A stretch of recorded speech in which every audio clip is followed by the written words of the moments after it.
Praise the Lord. இன்னைக்கு நம்ம 52வது நாள் ஜெபத்துல 5வது நாள்ல இருக்கிறோம். பாழானதை கட்டி எழுப்புவோம் அப்படின்ற தலைப்பின் கீழ நம்ம ஒவ்வொரு நாளும் பார்த்துட்டு வரோம்.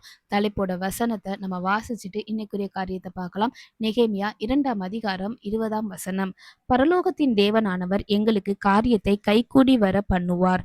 அவருடைய ஊழியக்காரராகிய நாங்கள் எழுந்து கட்டுவோம். ஆமீன். ஆமாங்க. பாழாய் கிடக்கிற காரியத்தை நம்ம எழும்பி கட்டுவதற்கு தான் கர்த்தர் இந்த ஜெபத்தை ஆயத்தப்படுத்தி நம்மளை வழிநடத்தி கொண்டு இருக்கிறாரு.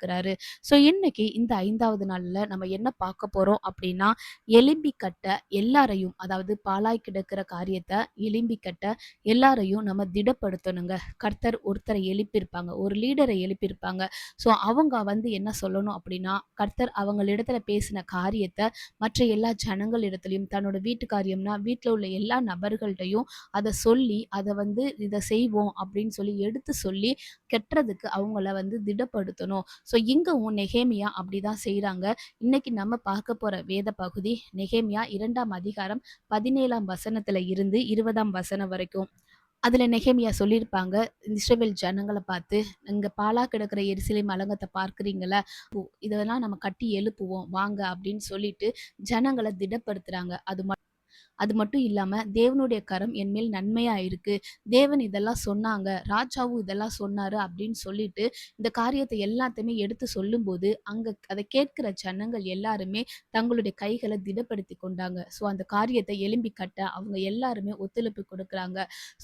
இதை கேட்டுட்டு இருக்கிற சன்பலா தோபியா அவங்க எல்லாருமே, ஜனங்கள் எல்லாரும் ரெடி ஆகிறத பார்த்துட்டு அங்க பரியாசம் பண்ணி அவங்கள நிந்திக்கிறாங்க. நீங்க எல்லாரும் சேர்ந்து கட்ட போறீங்களா அப்படின்னு அவங்கள பரியாசம் பண்றாங்க. அப்போ நெகேமியா என்ன பண்றாங்க அப்படின்னா, அதற்கு மறுமொழியா சொல்றாங்க, பரலோகத்தின் தேவனானவர் எங்களுடைய காரியத்தை கைக்கூடி வர பண்ணுவார். அவருடைய ஊழியக்காரராகிய நாங்கள் அதை எழும்பி கட்டுவோம். இந்த காரியத்துல உங்களுக்கு பங்கு இல்லை அப்படின்னு சொல்றாங்க. இப்படி மற்ற ஜனங்கள் நம்ம எழும்பி கட்டும்போது நம்மளை பரியாசம் பண்ணாங்களாவோ, இல்ல நிந்தனை செஞ்சாங்கனாலோ, இல்ல வார்த்தைகளால நம்மளை கஷ்டப்படுத்தினாங்கனாவோ நம்ம எடுத்துக்கிற கூடாது. நம்மளுக்கு கர்த்தர் என்ன பேசியிருக்காரு அதை அவங்ககிட்ட அறிக்கையிடணும். கர்த்தர் பேசின வார்த்தை, நான் எல்லா காரியத்தையும் கைக்கூடி வர பண்ணுவேன் அப்படின்னு சொல்லிட்டு அதை அழகா அங்க நெகேமியா அறிக்கை பண்றாங்க. இப்படி இந்த 5வது நாள்ல கர்த்தர் இந்த வார்த்தை மூலமாக நம்மளுக்கு என்ன பேசுறாரு அப்படின்னா, பாழாய் கிடக்கிற காரியத்தை கட்டி எழுப்புறதற்கு கண்டிப்பா இந்த 4 நாட்களும் நீங்க ஜெபிச்சிருந்தீங்கன்னா உங்களுக்கு ஒரு உணர்வை கொடுத்திருப்பாங்க. என்ன காரியம்ன்றதை நீங்க ஃபர்ஸ்ட் புரிஞ்சிருப்பீங்க. யாரெல்லாம் சேர்ந்து கட்டணும்ன்றத கர்த்தர் கண்டிப்பா உங்ககிட்ட பேசியிருப்பாங்க. அதுல ஆள் நீங்களா தான் இருப்பீங்க. இந்த சத்தத்தை கேட்டுக்கொண்டு இருக்கிறவங்க, கர்த்தர் உங்களிடத்துல பேசுறாரு. அதை எழும்பி கட்டுறதற்கு நீங்க ஃபர்ஸ்ட் எழும்புங்க. நீங்க எழும்பிட்டு உங்களோட கூட சேர்ந்து அதை கட்டுறதற்கு ஜனங்களை ஆயத்தப்படுத்துங்க. உங்களிடம் தேவன் சொன்ன வார்த்தையை சொல்லி அவங்களை ஆயத்தப்படுத்துங்க. அப்படி ஆயத்தப்படுத்தி எல்லாரும் சேர்ந்து வேலை பார்க்கும்போது கண்டிப்பா ஒரு கூட்டம் அதுக்கு விரோதமாக எழும்புவாங்க. அவங்ககிட்ட நீங்க சொல்றது, கர்த்தர் சொன்ன வார்த்தையை சொல்லி அறிக்கையிடுங்க. எதை குறிச்சு கவலைப்படாதீங்க. எப்பவுமே நம்மளுக்கு எதிராக ஒரு கூட்டம் எழும்பிதான் இருக்கும்.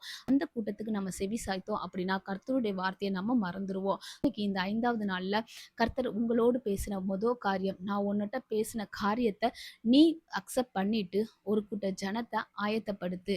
உன் வீட்டுல உள்ள எல்லா நபர்கிட்டையும் எடுத்து சொல்லி ஆயத்தப்படுத்து.